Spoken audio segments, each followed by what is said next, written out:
Okay, the people have spoken, and I am definitely one to give in to peer pressure. Jibaro. This roller coaster of an episode right here is written and directed by Alberto Mielgo, who, if you didn't know, directed this puppy right here that's commonly referred to as The Witness. Tim Miller, the creator and one of the producers of Love, Death, and Robots, also helped co-write the episode, which is pretty freaking rad. This guy named Jibaro, or according to this interview with Alberto, who maniacally goes on to say, by the way, in the movie referring to the episode, we never actually say who is Jibaro, which is kind of the funny thing. We assume it's him, but maybe it's not. So Jibaro, or whoever the this is, grabs a piece of gold out of the water, which seems to awaken this death-bringing woman who thematically also doesn't have a name. Actually, I take that back. I see right here that she's credited as the Golden Woman. I guess we can refer to her as that, or we can refer to her as a Siren, because that's exactly what she is. But instead of luring sailors to an island with her beautiful voice, the Golden Woman lures soldiers into the water with a very harsh, unsettling scream. Jibaro is protected from this very irritating scream because he is the literal definition of the word death. After Jibaro escapes the Siren, she tracks him down and then they lay with each other for the night. Jibaro wakes up and then starts pursuing her, trying to take all the golden jewelry covering her entire body. The jewelry of the Golden Woman is inspired by cultures in Western Europe, Russia, India, and North Africa. In fact, a lot of the inspiration of the story came from the folklore within those regions. Speaking of stuff like that, these guys right here must have been meeting with the knights in order to get rid of the Siren, which is why they're all meeting in this one specific location to begin with. And if we rewind the episode just a little bit, we can see right here that as the knights approach the Golden Woman's main hangout spot, there's these paintings on the trees depicting the Golden Woman's eyes and the water she resides in. These drawings must have been left here by people who have heard about or have seen the aftermath of what the Siren is capable of doing. I've heard some people claim that these guys are priests, but I don't think they are. I'm not just outright saying that this story takes place during the Elizabethan era, but given the medieval knights and the way these guys are dressed, I'm just going to assume that this story takes place sometime around the Elizabethan era. You know, a time where the color purple was only associated with royalty or the elite. So everyone in this episode is essentially motivated by greed, explaining why Jibaro keeps the gold piece a secret at the beginning, and why the leader of the knights is decked out in gold. Also possibly hinting at the fact that these rich f***s right here are probably wanting to obtain the Golden Woman's gold and diamonds and whatever jewelry she's wearing. Like The Witness, Jibaro follows the same theme of toxic relationships. Director, writer, etc. Alberto Mielgo goes on to say that both these characters are different versions of himself. In an interview with Deadline, Mielgo claims that he was creating a relationship between two predators, saying he was very inspired by videos of National Geographic where you see a crocodile trying to handle a jaguar, or vice versa. Sometimes the crocodile wins, sometimes it's the jaguar. Most of the times they ended up injured because it's a very bloody fight. Alberto used this as inspiration to better convey his experience of pursuing things that he can't have. Like how the Siren only pursued Jibaro romantically because she was unable to get him at the beginning. This story is also representative of how Mielgo would chase a partner who treats him poorly and is just not good for his overall health, pursuing these things almost as if he has no care for his own well-being. I think this quote from Alberto really sums up what this episode is trying to say. We use and we choose people for a completely wrong reason, and they choose us for a completely wrong reason as well, and we end up all suffering. Mielgo claimed that he wanted to push the visual effects if it means better serving the message of the story. So after primarily focusing on industrial or urban landscapes like The Witness's Hong Kong, Spider-Man Into the Spider-Verse's New York City, or various other city landscapes in The Windshield Wiper, or the futuristic urban landscapes of Tron, Mielgo wanted to push himself and his team to design entirely new environments that they never really focused on, like good old nature. So after making this decision to do something a little bit more rural, Mielgo went out in the forest to live there for 2 weeks. Even though the story is following the perspective of a deaf character, Mielgo claimed that this episode is primarily about listening, specifically listening for the red flags. The red flags are something that we as an audience can hear, but Jibaro, being deaf, lacks the privilege. So in that sense, means. Jibaro is symbolic of Mielgo being oblivious to the red flags in his own relationships. The red flags are represented through the jangling sounds of the jewelry hanging off the horses and the sounds of the jewelry on the body of the golden woman, as these noises disrupt the natural sounds of the environment. Jibaro successfully takes most of the jewelry off of the body of the Siren, storing it in a blanket belonging to one of the horses. As I mentioned not that long ago, the jewelry on the horse blankets helps signify the greed of the knights,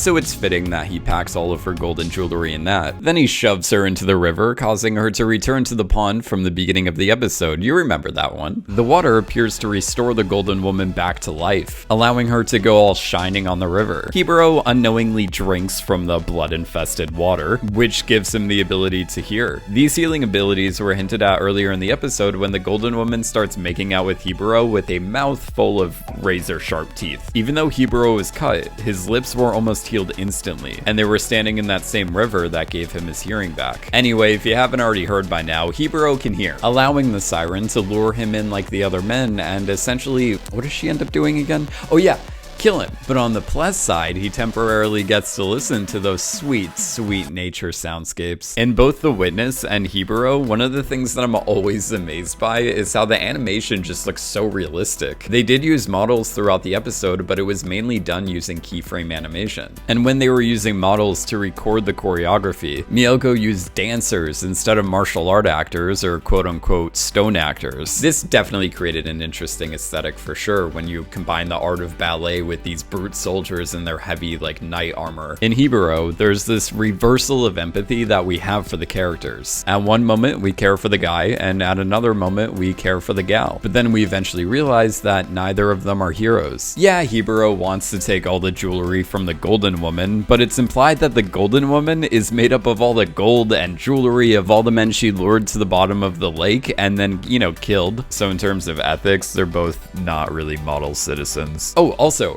Jibaro has an M-shaped tattoo on the back of his neck. When I was watching the episode, I'm like, wait, does that stand for Mielgo, as in the director? I literally couldn't find a way to organically work that into the video, so there you go, that's like another Easter egg. And at the end, we see this QR code right here. This one, a QR code that leads you to this NFT. Just to put it out there, I love Death, and Robots. I do, I really do. But I could give a f about NFTs. You know, especially ones that cost an estimated $25 through $52 to obtain. When I saw the QR code, I was expecting like this really cool Easter egg, and then I was just given blockchain. I don't know whose idea this was, but just bring back the Easter eggs, stick to the Easter eggs. No one cares about NFTs, at least I don't. Anyway, that's the video. Hope you liked it. I have a bow tie. Please tell me that I can't, that I won't, that I fail, that I'll never make it out, yeah. Please tell me all the bad, never good, fill my head full of every single doubt, yeah.